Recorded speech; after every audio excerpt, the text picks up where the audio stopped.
네, 이번에는 미증시 전문가와 함께하는 시간, 미증시 인사이트 시간입니다.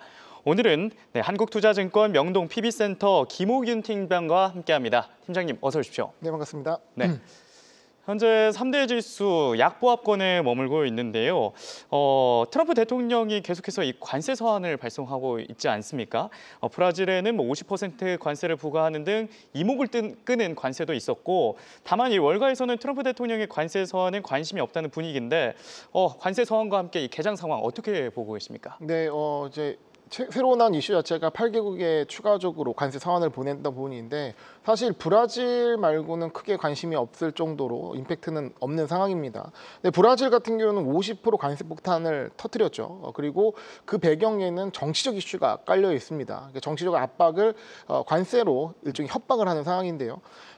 일단은 증시 자체에는 영향을 미치진 않았지만 어떤 시장에는 굉장히 큰 영향을 미쳤습니다. 네. 특히 우리나라 투자자분들이 많이 선호하는 브라질 채권 같은 경우는 이 브라질 헤아라 환율에 민감하기 때문에 또 브라질 채권 이자가 1월과 7월에 이제 반기로 나오게 되는데 이자를 받은 지 얼마 안 된 상황에서 최근에 또 브라질 채권에 대한 투자가 많이 늘어난 상황에서 환율 자체가 우호적으로 예상했는데 갑자기 관세 영향으로 한 2% 가량 손실이 좀 올라간 상황이 나왔거든요. 네. 그래서 이런 부분들이 어떻게 보면은 증시에 영향을 미치지 않지만 우리 투자자분들에게 큰 영향을 미치는 이슈가 아닌가 생각을 하고 해당된 이슈 같은 경우는 어쨌든 펀더멘탈 자체적인 영향이라보다는 시장의 단기적인 센티멘트를 자극한 부분이기 때문에 어느 정도 좀 원래 궤도로 돌아오지 않을까라는 예상을 해봅니다. 네, 이렇게 해서 브라질 관세 관련한 소식까지 전해드렸고요. 다음으로는 종목 이슈 소개해드리도록 하겠습니다. TSMC 매출 83조 원 거침없는 질주 계속될까인데요. TSMC가 실적 공개했습니다. 트럼프 대통령이 관세 공포에도 불구하고 꽤 괜찮은 실적을 냈는데 앞으로 이 TSMC의 실적과 전망 어떻게 보고 계십니까? 네, TSMC는 사실 관세의 어떤 압력을 떨쳐냈다고 봐야죠. 왜냐? 신고가를 돌파하고 그 모멘텀을 유지하는 상황이거든요. 그러니까 어떻게 보면 엔비디아보다도 더 먼저 어떤 신고가 흐름을 이어갔기 때문에 관세 압박을 그 눌림을 이겨냈다. 하지만 어떻게 보면 반도체에 대한 품목별 관세 이거 상당히 어려운가 봅니다. 아직 나오지 않은 상황이기 때문에 이것이 TSMC에 미치는 영향을 생각해 봐야 할 것 같고요. 그러면 TSMC가 왜 이렇게 성장을 계속하느냐라고 봤을 때 주문이 몰리는 거죠. 네, 이게 뭐 파운더리 기업인데 네. 주문이 몰리니까 당연히 이익이 늘어나는 것이고 그럼 왜 주문이 몰릴까? 경쟁자들이 역할을 제대로 못하는 것이고 뭐 인텔과 삼성전자에게 주문이 안 들어가는 거고 흔히 말하는 고성능 칩, 그러니까 마진이 많이 남는 고성능 칩이 TSMC에 계속 몰리고 있기 때문에 그리고 AI 변화 자체는 더 많은 고성능 칩을 필요로 하기 때문에 이런 부분이 강화되는 것 같습니다. 그리고 TSMC가 캐펙스를 이전부터 굉장히 공격적으로 늘리고 있는 상황에서 수요가 많이 오기 때문에 뭐를 합니까? 가격 인상을 하죠. 네. 이익이 좋아질 수밖에 없는 상황이다라고 생각을 합니다. 네. TSMC 그런데 오늘은 주가가 그렇게 잘 가진 않고 있는데요. 한편 이 반도체 섹터는 전반적으로 지금 상승 중에 있습니다. 뭐 네. AMD 상승 중에 있고 인텔도 상승 중에 있고 이 TSMC 실적에 따른 영향이라도 봐도 무관할까요? TSMC의 실적이 반도체 섹터에 좋은 영향을 미치긴 하겠죠. 근데 이 흐름 자체는 TSMC뿐만 아니라 전반적인, 그러니까 즉 어떻게 보면 올해 초에 생겼던 딥시크 쇼크, 딥시크가 등장하게 되면서 AI에 대한 인프라 투자를 과할 필요가 없다라는 의심이 생겼는데 그것을 떨쳐버리고 지금 어마어마한 어떤 이제 데이터 센터 그리고 반도체에 대한 수요가 있다라는 부분이 작용을 한 것이고 그게 어떻게 보면 오라클에 먼저 반영을 했고 엔비디아가 이어서 받아서 신고가를 하며 4조 달러 클럽에 반응한 것처럼 TSMC 같은 경우도 그 연관돼서 이 어떤 전체 생태계 같이 올라가는 부분이거든요. 그래서 반도체 섹터가 움직이는 부분들은 이런 좀 큰 사이클에서 어떤 특정 기업이 잘했다기보다는 전체적인 사이클에도 움직이고 있다라고 봐야 할 것 같습니다. 네.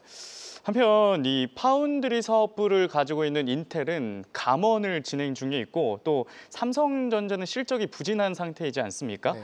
뭐 이대로라면 이 파운드리의 격차 더 커지지 않을까 싶은데 어떻게 보고 계십니까? 네, 뭐 삼성과 인텔, 그러니까 파운드리의 경쟁사지만 어떻게 보면은 점유율을 뭐 계속 빼앗기는 것 같아요. TSMC가 더 많은 시장을 독식하는 그림으로 가는 거, 특히 수주를 안 주는 거죠. 네. 인텔도 못 믿겠다, 삼성전자 못 믿겠다, 주문이 오히려 밀려 있는 TSMC에 더 구애라는 상황이 작용되는 것이고, 이것이 어쩌면 기술의 격차이지 않을까, 안타깝겠지만 그런 부분이 있는 것 같습니다. 사실 뭐 삼성에 대한 얘기를 좀 약간 아픈 손가락이니까 제쳐두고 인텔에 대한 얘기하면, 인텔은 사실 뭐 이런 말 그죠, 혼나야 되는, 혼나야 할 정도로 네. 정말 국가급의 지원을 받고 있음에도 불구하고 실적이 뒷받침되지 않고 있기 때문에, 그리고 워낙 누적되는 문제가 많기 때문에 새로운 CEO가 등극했음에도 불구하고 아직은 좀 그런 변화의 과정인 것 같습니다. 근데 차트를 보게 되면 어느 정도 하방 경직성을 쌓아놓은 상황에서 작은 호재들이 주가를 끌어올리는 상황이고, 그리고 어느 정도 체질 개선이 현재 이루어지고 있다. 그 체질 개선의 어떤 의미 자체는 이번에 인력 감축인데요. 어떻게 보면은 다른 빅테크, 마이크로소프트가 9,000명 감원한 것과 아마존에서 인력 감축을 하고 IBM에서 인력 감축한 것과는 다른 개념이죠. AI가 대체하는 그런 그림이 아니라 사업부 자체를 구조조정하는 그런 어떤 뼈아픈 구조조정이기 때문에 조금 이제 성격을 다르게 봐야 하지 않을까 생각을 합니다. 네. 인텔 감원에 관한 코멘트까지 남겨주셨습니다. 네, 다음 이슈는요, 엔비디아입니다. 엔비디아 이야기를 안 할 수가 없겠죠. 어제 엔비디아의 시가총액이 4조 달러를 돌파했는데 장 마감할 때는 좀 떨어지긴 했습니다만 그래도 4조 달러 돌파를 했습니다. 세계 최초의 시가총액 4조 달러 기업이 탄생한 건데 앞으로도 상승할 여력이 있을까요? 사실 1등 기업가 글로벌 시가총액 1등 기업의 의미는 제 생각에는 안정성과 성장성을 동반한 기업이다. 뭐 그 1등의 왕자에 있었던 애플도 마찬가지였고요. 지금은 좀 폼이 빠졌지만 지금 1, 2등을 경쟁하고 있는 엔비디아나 마이크로소프트 같은 경우는 굉장히 안정적인 선택지면서 성장을 꾸준히 하고 있기 때문에 추가적인 주가 상승이 가능하다고 보는 게 맞을 것 같습니다. 특히 엔비디아에 대해서는 시장이 굉장히 타이트하게 기준을 세우고 있기 때문에 그 기준을 계속 맞춰나가면서 주가가 올라갈 것 같은 그 느낌이고요. 저는 뭐 잘 모르겠지만 종가에도 4조 달러가 넘어가는 그림이 조만간 나올 것이다. 그리 멀지 않을 거다 보여지는데, 이것이 업사이드가 얼마나 열려 있느냐, 이거는 좀 다른 얘기인 것 같습니다. 네. 그리고 엔비디아의 CEO 젠슨 왕이 다음 주에 베이징 국제 공급망 박람회 참석차 중국을 방문할 계획이라고 하는데 이게 여기에서 중국 전용 AI 칩을 공개할 수 있다는 이야기가 나오고 있는데 어떻게 보고 계십니까? 네, 충분히 가능한 얘기죠. 그러니까 어떻게 보면 실적 발표 때도 중국에 대한 매출을 빼놓고 많은 좋은 실적을 달성했는데, 엔비디아 입장에서 특히 젠슨왕 입장에서 중국을 절대 놓칠 수는 없습니다. 물론 트럼프의 견제가 있겠지만 이거를 백악관 설득하면서 협상을 통해서 무언가를 이제 트럼프에게 주고 중국이라는 시장을 놓치지 않으려고 계속 시도를 할 것이고요. 어떻게 보면 이제 H 시리즈, 호퍼 시리즈의 다운그레이드 버전을 하는 것이 아니라 블랙엘의 다운그레이드 버전으로 아마 갈 거기 때문에 중국에서도 굉장히 기다리고 있는 것 같고요. 제가 실제 3월에 중국 탐방을 갔을 때 많은 이제 테크 기업들이 가능하면 엔비디아 칩을 쓰고 싶다, 가능하면 엔비디아 칩을 확보하고 싶다라고 하거든요.